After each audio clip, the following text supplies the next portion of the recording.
Hello guys, welcome to education point. कैसे हो आप सभी? आशा करते हैं सभी लोग अच्छे होंगे। गाइस, आज की इस वीडियो में हम डीएलएड थर्ड सेमेस्टर के बच्चों के लिए जो सामाजिक अध्ययन है उसका हम राजन सीरीज को सॉल्व करा रहे थे। इसमें आपके 2 पार्ट कंप्लीट हो चुके हैं। आज की ये जो वीडियो होगी आपकी बहुविकल्पीय प्रश्नों की लास्ट वीडियो होगी। इसके बाद हम आपको अति लघुत्तरीय प्रश्न जो होंगे उसको सॉल्व कराएंगे। जो भी प्यारे साथी हमारे चैनल पर पहली बार आए हैं, आप लोग चैनल को सब्सक्राइब जरूर कर लीजिएगा ताकि सभी इम्पॉर्टेंट वीडियोस आप तक पहुंचती रहे। और अगर आप पहली बार आए हैं और आपने अभी तक पिछली क्लास को नहीं देखा है तो हमने सामाजिक अध्ययन का जो भी बहुविकल्पीय प्रश्न करवाया है उसकी प्लेलिस्ट बना दी है, तो आप लोग जाके देख लीजिएगा। प्लेलिस्ट बन गई है, 2 पार्ट आपके कंप्लीट हो चुके हैं। आज हम तीसरे पार्ट में आपका सारा जो भी बचा क्वेश्चन है उसको हम सॉल्व कराएंगे। इसके बाद आपका वेरी शॉर्ट जो होगा उसको करवाएंगे कंप्लीट। तो चलिए दोस्तों, स्टार्ट करते हैं हम लोग आज की क्लास। अगर वीडियो अच्छी लगे तो लाइक करिएगा, दोस्तों तक शेयर करना ना भूलिएगा। चलिए स्टार्ट करते हैं हम लोग अपनी आज की क्लास। हमने पिछली क्लास में आपके 150 क्वेश्चंस कंप्लीट किए थे, उसके बाद से आज हम लोग आगे कंटिन्यू करेंगे। दिया गया है आपका 151 में शिवाजी का उत्तराधिकारी कौन था। आपके ऑप्शन दिए गए हैं, शिवाजी द्वितीय थे, राजा राम, संभाजी थे या राजदेव। तो शिवाजी का उत्तराधिकारी आपका कौन था? संभाजी जो थे वे शिवाजी के उत्तराधिकारी थे। इनके बारे में थोड़ा सा जानते हैं। शिवाजी के जो पुत्र थे उनका नाम था संभाजी, इसको याद रखिएगा, जो कि शिवाजी के उत्तराधिकारी थे। 1680 ईस्वी में शिवाजी की मृत्यु हो गई थी। उसके बाद उनका पुत्र जो संभाजी था वह मराठा साम्राज्य का शासक बना। तो इस प्रकार से आपका ऑप्शन स करेक्ट होगा, शिवाजी का उत्तराधिकारी संभाजी था। नेक्स्ट क्वेश्चन देखते हैं। दिल्ली में जामा मस्जिद किसने बनवाया? अकबर ने बनवाया था कि कुतुबुद्दीन ऐबक ने, कि जहांगीर ने बनवाया था या शाहजहां ने? तो दिल्ली का जो जामा मस्जिद है इसका निर्माण जो था मुग़ल बादशाह शाहजहां ने करवाया था। इन्होंने 1644 से 1656 के बीच में इसका निर्माण करवाया। किसके बीच में? 1644 से 1656 के बीच में। इसे हम मस्जिद जहानुमा के नाम से भी जानते हैं। जो आपका जामा मस्जिद है इसे हम मस्जिद जहानुमा के नाम से भी जानते हैं, जिसका अर्थ क्या होता है? दुनिया को दिखाने वाली मस्जिद। इसको याद रखिएगा, इम्पॉर्टेंट है। पूछ सकता है कि दिल्ली की जामा मस्जिद का निर्माण किसने करवाया था? तो मुग़ल बादशाह शाहजहां ने। इसको याद रखिएगा। ऑप्शन आपका द जो है वह करेक्ट है, ऑप्शन द। आपका 3rd नंबर क्वेश्चन है, सर्वोच्च न्यायालय कहाँ स्थित है? ऑप्शन है आपके प्रयागराज में, नई दिल्ली में, कानपुर में या मुंबई में। तो सर्वोच्च न्यायालय जो है आपका वह नई दिल्ली में स्थित है। नई दिल्ली में तिलक मार्ग पर आपका भारत का सर्वोच्च न्यायालय जो है स्थित है। और इसका निर्माण कब कराया गया? 1958 ईस्वी में इसको बनाया गया था। और इससे पहले सर्वोच्च न्यायालय जो था वह पुराने संसद भवन में काम करता था। तो भारत का सर्वोच्च न्यायालय नई दिल्ली में तिलक मार्ग पर स्थित है। इसका ऑप्शन आपका जो जाएगा ऑप्शन ब करेक्ट है, नई दिल्ली। अगला क्वेश्चन है आपका, उच्च न्यायालय में न्यायाधीशों की नियुक्ति कौन करता है? तो उच्चतम न्यायालय में जो न्यायाधीश है उनकी नियुक्ति आप बताइए कौन करता है? ऑप्शन है आपके सामने, प्रधानमंत्री करते हैं, राष्ट्रपति, राज्यपाल या मुख्यमंत्री। तो उच्च न्यायालय जो है उसमें न्यायाधीशों की जो नियुक्ति है उसको राष्ट्रपति करता है। किसके द्वारा की जाती है नियुक्ति? राष्ट्रपति के द्वारा। ऑप्शन ब सही है आपका। अगला क्वेश्चन है, निम्न में से प्रत्यक्ष कर कौन सा नहीं है? ऑप्शन है आपके सामने, भूमि कर, आयकर, निगम कर या मनोरंजन कर। तो इनमें से कौन सा प्रत्यक्ष कर नहीं है? तो आपका जो है इसमें ऑप्शन द जो है मनोरंजन या आपका एक प्रत्यक्ष कर नहीं है। बाकी भूमि कर, आयकर, निगम कर, ये तीनों आपके प्रत्यक्ष कर के अंतर्गत आते हैं। तो क्या होता है आपका प्रत्यक्ष कर? जिसमें कर का जो प्रारंभिक भुगतान करने वाला व्यक्ति है वही कर का अंतिम भार वहन करता है। यानी कि जो प्रत्यक्ष कर में कर के भार को दूसरे पर टालने की संभावना नहीं होती है, यानी वही व्यक्ति उस कर को देगा जिसका भुगतान करना है जिसको। अर्थात आपका उदाहरण इसमें आयकर, निगम कर, संपत्ति कर, ये सभी क्या हैं? आपके प्रत्यक्ष कर हैं। बाकी आपके मनोरंजन कर जो है इसमें आपका प्रत्यक्ष कर नहीं है। ऑप्शन द राइट है आपका। अगला क्वेश्चन है आपका, लोकसभा अध्यक्ष का कार्यकाल कितना होता है? 6 वर्ष का, आपका 5 वर्ष का, 2 वर्ष या 3 वर्ष का? तो लोकसभा अध्यक्ष जो होता है उसका कार्यकाल 5 वर्ष होता है। कितना? 5 वर्ष लोकसभा अध्यक्ष का कार्यकाल होता है। ऑप्शन बस सही है आपका। अगला है, दीन ए इलाही धर्म की स्थापना किसने की थी? आपके सामने ऑप्शन दिया गया है, अकबर ने, जहांगीर ने, बाबर ने या हुमायूं ने। तो दीन ए इलाही धर्म की स्थापना किसने किया था? अकबर जो थे इन्होंने किया। किसने? अकबर ने 1582 ईस्वी में दीन ए इलाही की स्थापना किया था। इसका उद्देश्य क्या था? विभिन्न धर्मों के सिद्धांतों को मिला के एक नया धर्म बनाना नहीं था, बल्कि जो क्या था, सभी धर्मों में सामंजस्य स्थापित करना इसका मुख्य उद्देश्य था। दीन ए इलाही धर्म जो था इसको अकबर ने 1582 में क्या किया था? इसकी स्थापना की थी। इस तरह से आपका ऑप्शन सही है, अकबर। नेक्स्ट क्वेश्चन है, जजिया कर समाप्त किया गया था बाबर के द्वारा, हुमायूं ने किया था, अकबर ने या जहांगीर ने? तो जो आपका जजिया कर है इसको मुग़ल बादशाह जो अकबर है इन्होंने समाप्त किया था। किसने? अकबर ने जजिया कर को 1564 में समाप्त किया। कब? 1564 में इसको समाप्त किया था। और अकबर ने जजिया कर को समाप्त कर दिया था, जो कि किस पे लगाया गया था? गैर मुस्लिम नागरिक थे इन पे लगाया गया था, इसको याद रखिएगा। तो आपका ऑप्शन जो स है वह करेक्ट है, अकबर ने। नेक्स्ट क्वेश्चन है आपका, बाबरनामा किसकी प्रसिद्ध कृति है? ऑप्शन है आपके सामने, बाबर की, शाहजहां की, जहांगीर की या औरंगजेब की। तो जो बाबरनामा प्रसिद्ध कृति है वह मुग़ल बादशाह जो बाबर हैं इसकी आत्मकथा है। इसे तुर्की भाषा में लिखा गया था, जिसे बाबर तुर्की कहते थे। यह एक महत्वपूर्ण क्या ऐतिहासिक दस्तावेज था।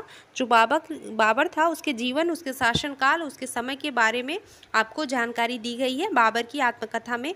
तो याद रखिएगा, बाबरनामा जो था वह बाबर की आत्मकथा प्रसिद्ध कृति है। तो ऑप्शन आपका सही होगा। नेक्स्ट क्वेश्चन है आपका, अकबरनामा किसकी प्रसिद्ध कृति है? ऑप्शन है आपके सामने, गुलबदन बेगम की, ऑप्शन ब है अबुल फजल, ऑप्शन स अकबर, ऑप्शन द इनमें से कोई नहीं।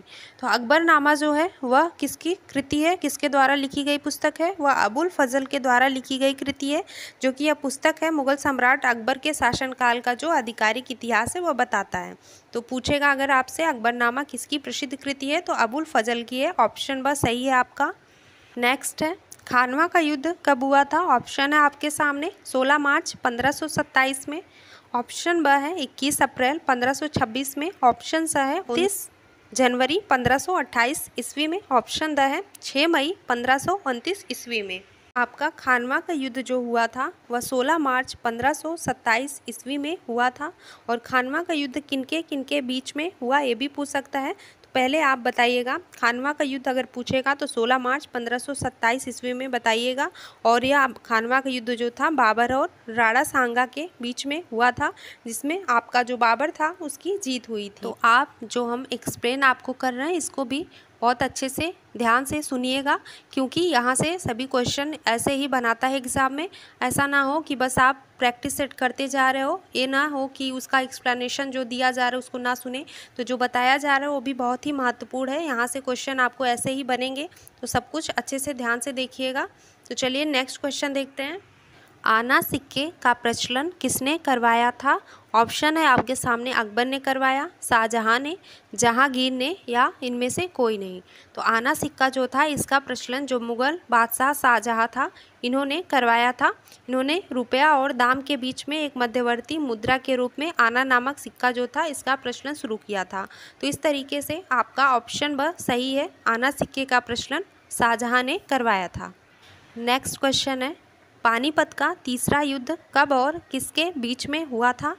ऑप्शन है आपके सामने, मुग़लों और मराठों के बीच में 1716 ईस्वी में, ऑप्शन ब है मुग़लों और अहमद शाह अब्दाली के बीच में 1191 में, ऑप्शन स है मराठों और अहमद शाह अब्दाली के बीच में 1761 में हुआ था, ऑप्शन द है शिवाजी और मुग़लों के बीच में 1192 हुआ था। तो पानीपत का जो तीसरा युद्ध था वह आपका अहमद शाह जो अब्दाली था और मराठा साम्राज्य जो था उसके बीच में 1761 में लड़ा गया था। मराठों और अहमद शाह अब्दाली के बीच 1761 ईस्वी में पानीपत का तीसरा युद्ध लड़ा गया था। ऑप्शन सा आपका क्या है, सही है। अगला क्वेश्चन दिया गया है आपका, शिवाजी की मंत्रिपरिषद में कितने सदस्य थे? ऑप्शन है आपके सामने, 6 सदस्य थे, 8 थे, 10 या 12 सदस्य थे। तो शिवाजी जो थे इनकी मंत्रिपरिषद में कुल 8 सदस्य थे। कितने? टोटल 8 सदस्य थे। जिसे हम क्या कहते हैं, अष्टप्रधान कहते हैं। शिवाजी के मंत्रिपरिषद में टोटल 8 सदस्य थे, जिसे हम अष्टप्रधान कहते हैं। तो ऑप्शन आपका ब जो है करेक्ट होगा। अगला है, शिवाजी कहाँ के रहने वाले थे? महाराष्ट्र के थे, मध्य प्रदेश के, गुजरात के या सौराष्ट्र के? तो शिवाजी जो थे आपके महाराष्ट्र के रहने वाले थे। महाराष्ट्र में जो पुणे ज़िले है उसमें शिवनेरी के पहाड़ी किले में जो थे इनका जन्म हुआ था। तो छत्रपति शिवाजी महाराज आपके महाराष्ट्र के रहने वाले थे। ऑप्शन आ इनका सही है। अगला है, शिवाजी के अष्टप्रधान में प्रधान का पदनाम बताइए। ऑप्शन है पेशवा, अमात्य, चिटनीस या सुमंत। तो शिवाजी के जो अष्टप्रधान थे इसमें प्रधान का जो पदनाम था पेशवा, क्या नाम? पेशवा। ऑप्शन आपका सही है। शिवाजी महाराज के अस्पताल में प्रधान का पद जो था पेशवा कहलाता था। नेक्स्ट क्वेश्चन है, शिवाजी का राज्यारोहण कब हुआ था? 1674 ईस्वी में हुआ था, 1672 में, 1667 में या 1678 ईस्वी में हुआ था? शिवाजी थे इनका राज्यारोहण आपका 6 जून 1674 में हुआ था। 6 जून 1674 ईस्वी में इनका जो था राज्यारोहण हुआ था। उन्हें रायगढ़ किले में एक भव्य समारोह में मराठा साम्राज्य के राजा का ताज पहनाया गया था। ऑप्शन सही है 1674। नेक्स्ट क्वेश्चन है, धन विधेयक लोकसभा में पारित होने के बाद कहाँ जाता है?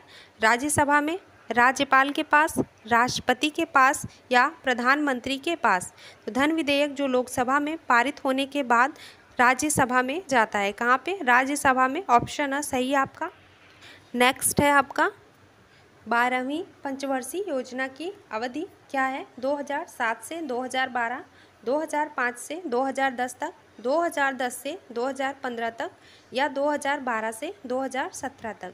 तो 12वीं जो पंचवर्षीय योजना है इसकी अवधि थी आपकी 2012 से 2017 तक। तो 12वीं पंचवर्षीय योजना की अवधि 2012 से 2017 तक थी। आप 12वीं से ऐसे भी 2012 याद कर लीजिएगा, क्या पता एग्जाम में पूछ दे। तो ऑप्शन द सही है आपका। नेक्स्ट है, औरंगजेब के समय का प्रमुख अमीर व्यापारिक जहाज़ों का मालिक कौन था? शायस्त खां था, दिलेर खां था, मीर जुमला या बहादुर खां? तो औरंगजेब समय का जो प्रमुख अमीर व्यापारिक जहाज़ों का मालिक था वह कौन था? मीर जुमला। ऑप्शन सही है मीर जुमला। नेक्स्ट क्वेश्चन है आपका, कन्नौज अथवा बिलग्राम का युद्ध कब हुआ था? ऑप्शन है आपके सामने 1510 ईस्वी में, 1532 में, 1531 ईस्वी में या 1540 ईस्वी में? कन्नौज या जो बिलग्राम का युद्ध है वह 1540 ईस्वी में हुआ था। ऑप्शन द सही है 1540 ईस्वी। नेक्स्ट है, सिविल सेवा परीक्षा किसके शासनकाल में प्रारंभ हुई थी?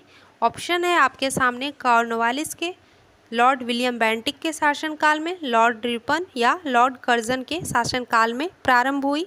तो सिविल सेवा जो परीक्षा थी वह कॉर्नवालिस के शासनकाल में प्रारंभ हुई थी। ऑप्शन सही है लॉर्ड कॉर्नवालिस। नेक्स्ट है, लॉर्ड वेलेस्ली ने पेशवाओं के साथ कौन सी सहायक संधि की थी? पुरंदर की संधि, बेसिन की संधि की, सुरजी अर्जुन गांव की संधि की थी या देवगांव की संधि की थी? तो जो लॉर्ड वेलेस्ली था इसने पेशवाओं के साथ में बेसिन की संधि की। कौन सी सहायक संधि थी? बेसिन की संधि थी। ऑप्शन द आपका करेक्ट होगा। अगला क्वेश्चन है, बंगाल के प्रथम गवर्नर जनरल कौन थे? लॉर्ड क्लाइव थे, बेंसीटॉड थे, बेरसेल्ट थे या वॉरेन हेस्टिंग? तो बंगाल का जो प्रथम गवर्नर जनरल था वह वॉरेन हेस्टिंग था। कौन? वॉरेन हेस्टिंग बंगाल का प्रथम गवर्नर जनरल था। ऑप्शन द आपका सही है। अगला है, बंगाल के अंतिम गवर्नर जनरल कौन थे? ऑप्शन है आपके सामने लॉर्ड ऑकलैंड, ऑप्शन ब है लॉर्ड हेस्टिंग, ऑप्शन स है विलियम बेंटिक, ऑप्शन द है आपका कॉर्नवालिस। तो बंगाल के अंतिम गवर्नर जनरल आपके विलियम बेंटिक थे। कौन? विलियम बेंटिक बंगाल के अंतिम गवर्नर जनरल थे। 1833 का जो चार्टर एक्ट आया था उसके बाद बंगाल का जो गवर्नर जनरल का पद था उसको समाप्त कर दिया गया था और भारत का गवर्नर जनरल का पद जो था बनाया गया था, जिसके पहले गवर्नर जनरल भी आपके लॉर्ड विलियम बेंटिक ही रहे हैं। लॉर्ड विलियम बेंटिक आपके बंगाल के अंतिम गवर्नर जनरल थे। इसको याद रखिएगा आप, इम्पॉर्टेंट है, एग्जाम में पूछा है कई बार। नेक्स्ट देखते हैं, अकबर का जो सेनापति था वह कौन था? ऑप्शन है टोडरमल थे, अब्दुल समद थे, मान सिंह थे या इनमें से कोई नहीं? तो अकबर का सेनापति कौन था? जो राजा मान सिंह था वह अकबर के प्रसिद्ध सेनापतियों में से एक था, यानी कि अकबर के दरबार के नवरत्नों में से एक ही था आपका जो था कौन, मान सिंह। ऑप्शन सा आपका सही है। अगला है, भारत का सबसे ऊंचा दरवाज़ा कौन सा है? बुलंद दरवाज़ा, बम्बई दरवाज़ा, कलकत्ते का दरवाज़ा या दिल्ली दरवाज़ा? तो भारत का सबसे ऊंचा दरवाज़ा आपका बुलंद दरवाज़ा है। ऑप्शन सही है, बुलंद दरवाज़ा। आपसे ये भी क्वेश्चन पूछ सकता है, भारत का जो सबसे ऊंचा दरवाज़ा बुलंद दरवाज़ा है वह कहाँ पे स्थित है? तो यह उत्तर प्रदेश के फतेहपुर सीकरी में स्थित है। तो आपका जो इसका निर्माण करवाया गया था वह अकबर ने इसका निर्माण 1573 में, जब गुजरात की विजय यानी गुजरात की जीत हुई थी, युद्ध हुआ था उसमें, वह उसकी याद में बुलंद दरवाजे का निर्माण करवाया था। इसको याद रखिएगा। आगे देखते हैं, तुजुक ए बाबरी किसकी कृति है? ऑप्शन है आपके सामने बाबर की, ऑप्शन ब है अकबर की, ऑप्शन स दिया है गुलबदन बेगम की, ऑप्शन द है किसी की नहीं। तो तुजुक ए बाबरी जो है वह कृति आपकी बाबर की है। किसकी आत्मकथा है? बाबर की, जिसे बाबर ने खुद ही लिखा था। इसे बाबरनामा के नाम से भी जानते हैं। और बाबर ने इसे किस भाषा में लिखा? तो तुर्की भाषा में लिखा। ऐसे क्वेश्चन भी आपको पूछता है तो याद रख कर लीजिएगा, इंपॉर्टेंट है। तुजुक ए बाबरी बाबर की कृति है जिसे बाबर ने तुर्की भाषा में लिखा था। ऑप्शन सही है आपका। नेक्स्ट है, संघ सूची में कितने विषय सम्मिलित किए गए हैं? ऑप्शन है 100, ऑप्शन ब भी आपका 100 ही दिया है, ऑप्शन सा 61 है, ऑप्शन द 52।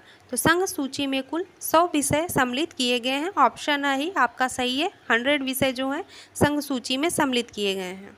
नेक्स्ट है, राज्य सूची में कितने विषय सम्मिलित किए गए हैं? ऑप्शन है 64, ऑप्शन ब है 61, ऑप्शन सा है 65, ऑप्शन द दिया है 78। तो राज्य सूची में कुल आपके 61 विषय सम्मिलित किए गए हैं, 61। ऑप्शन ब सही है, राज्य सूची में कुल 61 विषय सम्मिलित किए गए हैं।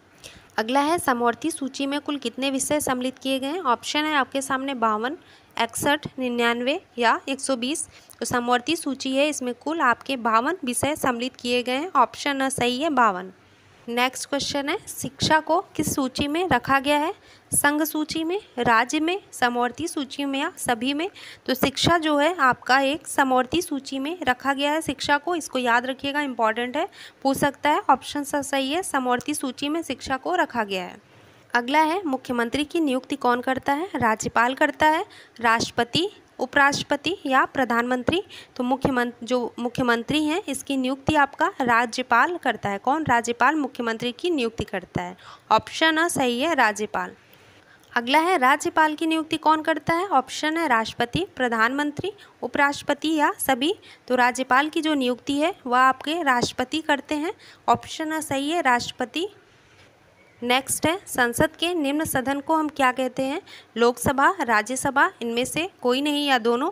तो संसद के जो निम्न सदन है उसे हम लोकसभा कहते हैं। संसद का निम्न सदन आपका लोकसभा होता है। ऑप्शन सही है।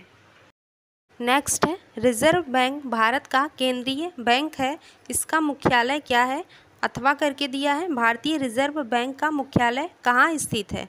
आपके सामने ऑप्शन है मुंबई में, मद्रास में, दिल्ली में या इलाहाबाद में। तो भारतीय रिजर्व बैंक जो आरबीआई है इसका मुख्यालय मुंबई में है। कहाँ पे? मुंबई में। रिजर्व बैंक भारत का जो कि केंद्रीय बैंक है इसका मुख्यालय मुंबई में है। ऑप्शन सही है। नेक्स्ट है, कोई विधेयक धन विधेयक है या नहीं, यह कौन तय करता है? लोकसभा अध्यक्ष करता है, ग्राम प्रधान या राज्यसभा अध्यक्ष या प्रधानमंत्री तय करता है? तो कोई विधेयक धन विधेयक है या नहीं, यह आपका लोकसभा अध्यक्ष जो होता है वह तय करता है। कौन? लोकसभा अध्यक्ष। ऑप्शन आपका सही है। अगला है, विक्टोरिया जलप्रपात कहाँ पर स्थित है? एशिया में है, यूरोप में, अफ्रीका में या दक्षिण अमेरिका में? तो विक्टोरिया जलप्रपात जो है अफ्रीका में स्थित है। कहाँ पे? अफ्रीका में। ऑप्शन सही है आपका। अगला है, सहारा मरुस्थल कहाँ पर स्थित है? अफ्रीका में है, एशिया में, यूरोप में या ऑस्ट्रेलिया में? तो सहारा मरुस्थल अफ्रीका में स्थित है। कहाँ पे? अफ्रीका में। ऑप्शन करेक्ट है। जो आपका सहारा मरुस्थल है इसे सहारा रेगिस्तान भी कहते हैं। यह दुनिया का सबसे बड़ा रेगिस्तानों में से एक है, जिसका अरबी में अर्थ ही होता है रेगिस्तान, जो कि उत्तर में भूमध्य सागर और पूरब में लाल सागर के बीच में आपका सहारा रेगिस्तान यानी सहारा मरुस्थल स्थित है। इसको याद रखिएगा। नेक्स्ट है दक्षिणी गंगोत्री, मैत्री तथा भारतीय शोध केंद्र कहाँ खोला गया है? अंटार्कटिका महाद्वीप में, अफ्रीका में, यूरोप में या एशिया महाद्वीप में? तो दक्षिणी गंगोत्री जो मैत्री तथा भारतीय शोध केंद्र है वह आपका अंटार्कटिका महाद्वीप में खोला गया है। ऑप्शन सही है अंटार्कटिका महाद्वीप। नेक्स्ट है पृथ्वी के कितने भाग पर जल है? 1/4 भाग पे, 3/4, 8/4 या आधे भाग पे आपके जल हैं? तो पृथ्वी का जो आपका 3/4 भाग है वहाँ पे जल उपस्थित है, यानी कि पृथ्वी की सतह जो है वह लगभग 71% भाग है उसका वह जल से घिरा हुआ है। इसको याद रखिएगा, पृथ्वी की सतह का 3/4 भाग जो है जल से ढका है। अगला क्वेश्चन है पृथ्वी का कितना भाग स्थल है? 1/4 भाग, संपूर्ण, आधा या 3/4 भाग? पृथ्वी का जो 1/4 भाग है वह आपका स्थल से ढका है और 3/4 भाग जो है वह जल से ढका है। तो इस प्रकार से आपका ऑप्शन सही है, पृथ्वी का 1/4 भाग स्थल है। नेक्स्ट क्वेश्चन है कंगारू किस महाद्वीप में पाए जाते हैं? अफ्रीका महाद्वीप में, ऑस्ट्रेलिया, उत्तरी अमेरिका या दक्षिण अमेरिका? तो कंगारू आपके ऑस्ट्रेलिया महाद्वीप में पाए जाते हैं। ऑप्शन बस सही है, ऑस्ट्रेलिया महाद्वीप। नेक्स्ट है अंध महाद्वीप किसे कहा जाता है? ऑस्ट्रेलिया को, अफ्रीका को, यूरोप को या एशिया को? तो अंध महाद्वीप हम अफ्रीका को कहते हैं। ऑप्शन बस सही है, अंध महाद्वीप अफ्रीका को हम कहते हैं। और इसे हम अफ्रीका को अंध महाद्वीप कहते क्यों हैं? क्योंकि 19वीं शताब्दी तक इसके आंतरिक भागों के बारे में जो यूरोपीय लोग थे इनको बहुत कम जानकारी थी, इसलिए हम इसे अंध महाद्वीप कहते हैं। नेक्स्ट है भारतीय संविधान की 8वीं अनुसूची में कितनी भाषाओं का उल्लेख है? 16 भाषाओं का, 18, 22 या 21 भाषाओं का उल्लेख दिया गया है। तो भारतीय संविधान की जो 8वीं अनुसूची है इसमें कुल 22 भाषाओं का उल्लेख किया गया है। कितने भाषाओं का? 22 भाषाओं का। ऑप्शन सा सही है आपका। अगला है भारत की संसद से क्या व्यक्त होता है? लोकसभा, राज्यसभा एवं राष्ट्रपति? ऑप्शन ब है लोकसभा, ऑप्शन स है राज्यसभा, ऑप्शन द दिया गया है लोकसभा एवं राज्यसभा। तो भारत की जो संसद है यानी कि उसमें लोकसभा, राज्यसभा और राष्ट्रपति तीनों आते हैं। लोकसभा, राज्यसभा एवं राष्ट्रपति भारत की संसद से व्यक्त होता है, इसको याद रखिएगा, ऑप्शन सही है। नेक्स्ट है महाभियोग द्वारा किसको हटाया जा सकता है? ऑप्शन है आपके सामने राष्ट्रपति को, राज्यपाल को, मुख्यमंत्री को या सभी को। तो महाभियोग की जो प्रक्रिया होती है इसके द्वारा हम राष्ट्रपति को उसके पद से हटा सकते हैं। किसको? राष्ट्रपति को। ऑप्शन सही है। अगला है निम्नलिखित में से कौन सा कर केंद्र सरकार द्वारा लगाया जाता है? व्यापार कर, मनोरंजन कर, यात्री कर या निगम कर? तो इनमें से जो निगम कर है वह केंद्र सरकार द्वारा लगाया जाने वाला कर है, बाकी सभी राज्य सरकार लगाती है। जो भी आपका ऑप्शन में व्यापार कर, मनोरंजन कर, यात्री कर, ये सभी राज्य सरकार लगाती है। आपका केंद्र सरकार जो है निगम कर को लगाती है, और भी कर है उसके द्वारा भी लगाए जाते हैं। आज का लास्ट क्वेश्चन हम लोग देखते हैं। दिया गया है आयात व निर्यात पर लगाए जाने वाले कर को हम क्या कहते हैं? उसे आय कर कहते हैं, उत्पादन कर कहते हैं, सीमा शुल्क या बिक्री कर कहते हैं। तो जो कर आपका आयात व निर्यात पे लगाया जाता है उसको हम सीमा शुल्क कहते हैं। क्या कहते हैं? सीमा शुल्क। इस तरह से आपका ऑप्शन सही होगा। तो गाइज़ आज की क्लास हमारी यहीं पे ख़त्म होती है। आज हमने सभी जितने भी बहुविकल्पीय क्वेश्चन थे आज हमने उसको ख़त्म कर लिया है। आपके आगे अति लघु उत्तरीय प्रश्नों की सीरीज शुरू होगी।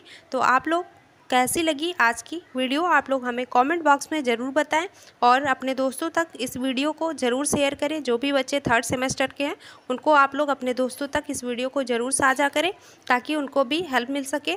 तो चलिए आपसे मिलते हैं नेक्स्ट वीडियो में ऐसे ही महत्वपूर्ण क्लास के साथ। और जो भी बच्चे पहली बार हमारे चैनल पर आए थे चैनल को सब्सक्राइब आप लोग ज़रूर कर लीजिएगा ताकि कोई भी नोटिफिकेशन हो आप तक सबसे पहले पहुंचे, और बेल आइकन को प्रेस करिएगा।